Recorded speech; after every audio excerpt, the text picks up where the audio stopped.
Good day, everyone. This is JASMIN Adriatico of DepEd Malaybalay City Division. Today, I will be presenting all about the instructional supervision, its standards, approaches, process, and tools. Specifically, this session on instructional supervision, the ALS implementers are expected to define the instructional supervision standards and approaches. Second, identify the instructional supervision process and tools, and then use in classroom observation tool or the COT correctly. And lastly, reflect on what had just learned using the reflection sheet provided. May I start with what is instructional supervision? It is a standard-based, comprehensive development set of process to support the professional growth and development of teachers in professional learning communities. Instructional supervision is somewhat a professional, continuous, and cooperative process for the improvement of instruction. It is characterized by guidance, assistance, sharing of ideas, facilitation, or creation to help teachers improve learning situation and quality of learning in the schools or in their community learning centers. Its goal is improvement of instruction for enhanced learning outcomes. Since the goal of supervision is the improvement of instructions as a direct responsibility of the teachers, there is a compelling necessity to develop standards, processes, and tools for instructional supervision which will improve the needed guidance and support to develop teacher instructional competence by instructional leaders. Standards for instructional supervision will serve as a guide to the entire developmental processes of supervision, the instructional leaders, and the teacher who will get the support.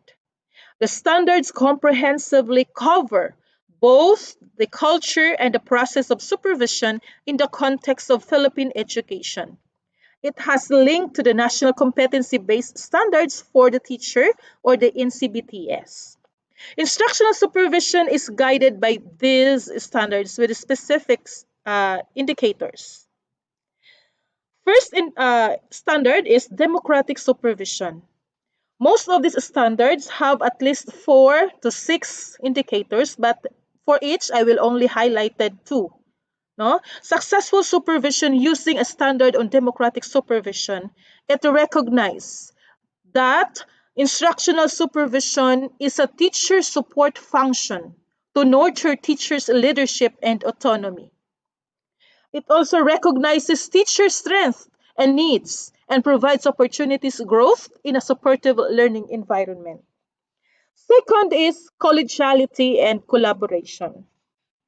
Again, I will highlight two, which is support. It supports collegial relationship among teachers and instructional needs. It encourages teachers and other school personnel to collaborate in the improvement of instructional practices in schools. Then we have also professional development and teacher support. This successful supervision using this standard, it engages teachers in the planning, designing, and evaluation of individual professional development programs. It provides opportunities for dialogue among teachers and instructional leaders on curriculum, teaching, and learning. Next is ethical standards. Successful supervision using this standard establishes a healthy supervisory relationship in self-assessment among teachers based on respect and trust in their personal and professional competence. Another one standard is inquiry and reflective teaching. Successful supervision using the standard, it reviews actions and accepts feedback in an atmosphere of collegiality and collaboration. It upholds responsibility and willingness to accept decisions on supervisory actions. Another one is diversity of teachers and learners. It encourages the development and use of differentiated forms of supervision. It also provides opportunities for teachers and learners to develop skills in recognizing diversity among peers. Next is clinical supervision. This IS standard, it requires comprehensive understanding and use of pedagogy and accomplishes instructional goals for better learning outcomes. And we have also formative teacher evaluation. This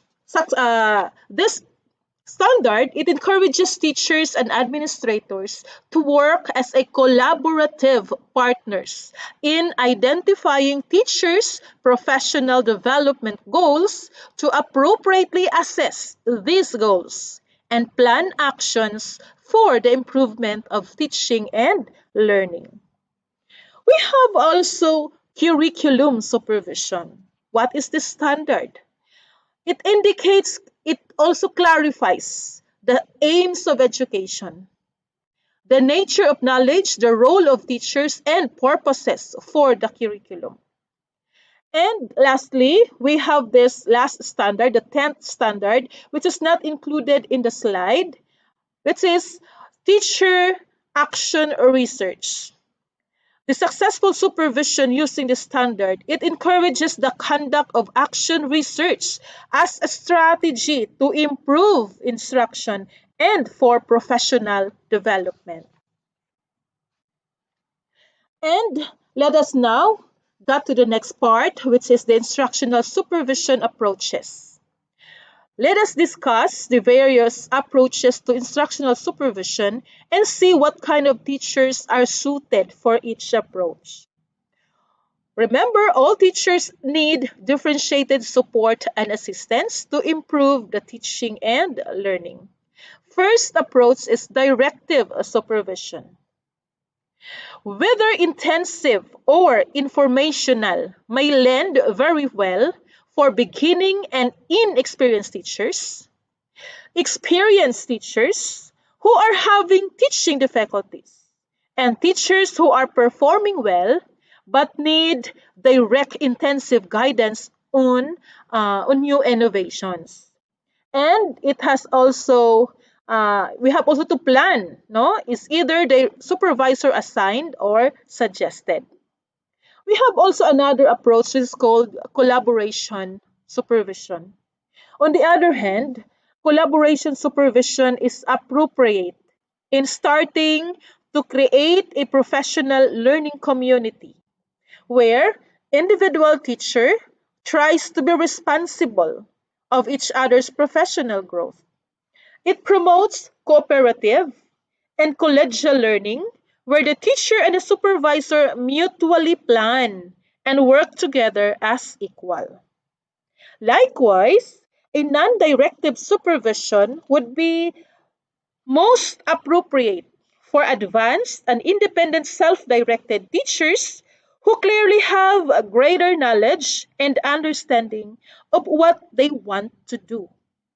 The supervisor role is to provide technical resources, motivate, and assist in the attainment of the plan.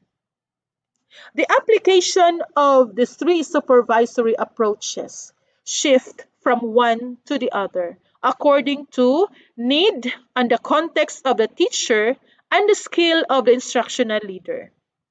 Addressing the diversity of the teacher's needs requires flexibility of approach within a caring environment of mutual respect, shared responsibility and accountability, and professional growth for greater teacher autonomy and competence.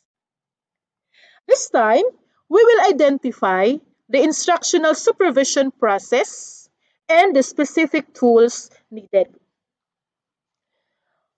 For the instructional supervision, based on DepEd Memorandum from the BHROD 2021-0010, which provides comprehensive guidelines to all DepEd schools in the implementation of the school year 2020-2021, RPMS in this time of pandemic or COVID-19.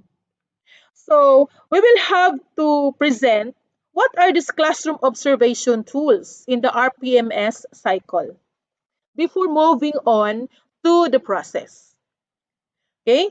Classroom observation is a process of providing feedback to a teacher's classroom practice. Feedback given provides quality input for the continuous improvement of teacher practice and provides opportunities to share ideas and expertise, as well as promote mentoring and coaching among colleagues. It also encourages teachers to reflect and develops awareness about their own practice as it provides evidence of actual teacher performance, their strength and areas of development, and the impact of their teaching. In the RPMS cycle, a teacher's classroom performance is assessed against the indicators of the Philippine Professional Standards for Teachers or the PPST. The results of classroom observation are non-negotiable evidence of teacher performance that can prove the teacher's attainment of classroom observable objectives in the RPMS tools. It is the main means of verification or the MOV for the classroom observable objectives in the RPMS. The COT RPMS is composed of 4 forms. First is the rubric, then the observation notes form, rating sheet, and then inter-observer agreement form, of which each form is used at a specific stage in the observation process. What are the process in classroom observation? At the beginning of the RPMS cycle, the rater and the ratee must plan and agree on the schedule of classroom observations for the whole rating period. If the agreed observation did not push through due to unforeseen circumstance, they must reschedule the soonest possible time. So we have this process. Step 1, that is stage 1, pre-observation. In this pre-observation, we have 4 steps. For the teachers concerned, step 1, the teacher must have to review the COT RPMS rubric applicable or appropriate to his or her position. The rubric contains a performance continuum for each career stage. For teacher 1 to 3, with levels 3 to 7, the expected attained level is at least level 6. That is consolidating. For master teacher 1 to 4, with levels 4 to 8, the expected attained level is at least level 7 or the integrating stage. Step 2 and 3. For the teachers, you have to refer to the indicator lists expected to be observed in each quarter or observation period to plan well for the observation. And this step 3, you have to plan the lesson based on the indicators expected for that observation period. What are these indicators? This refers to the specific classroom observable practice of teachers.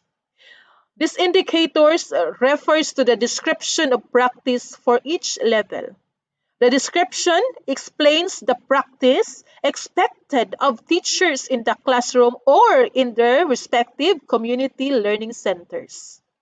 As teachers progress in their careers, different levels of performance are expected of them.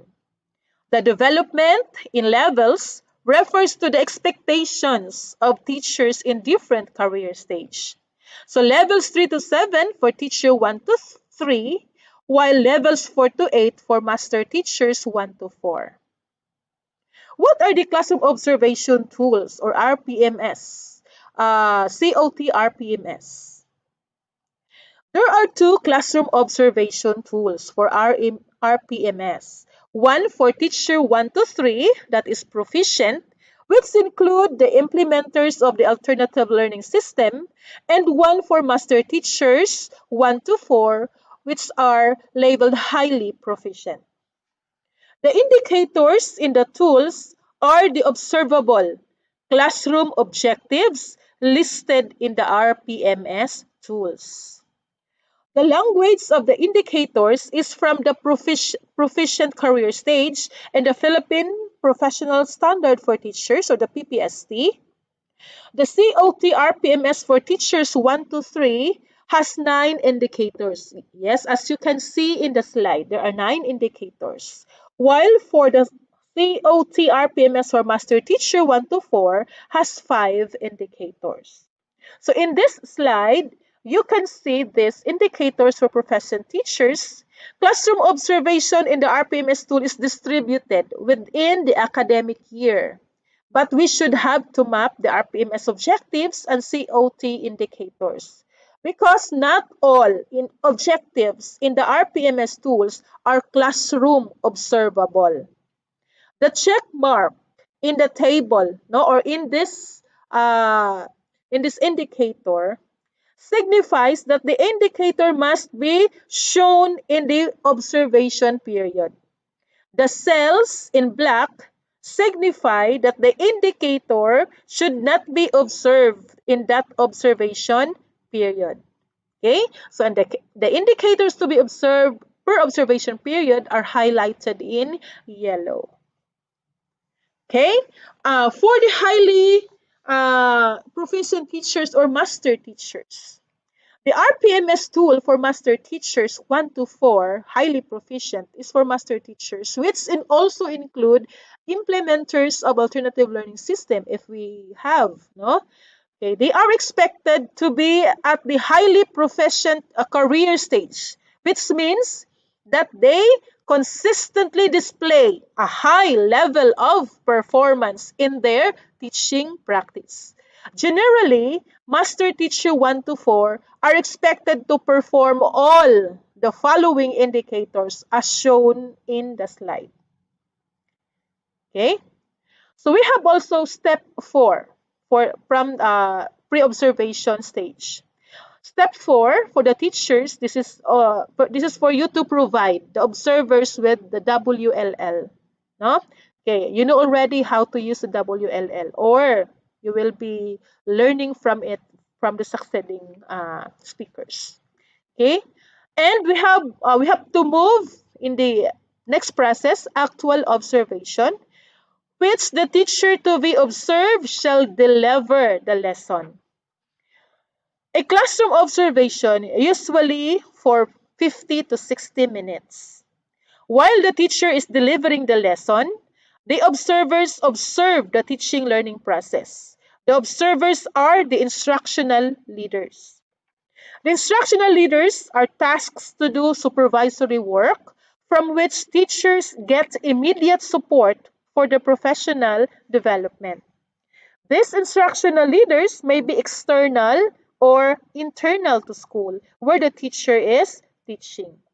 External to the school, those are instructional leaders that includes the education program supervisors, the district supervisors, while the internal to the school include the principal, the department chairs, school heads, master teachers, and the teacher leaders themselves.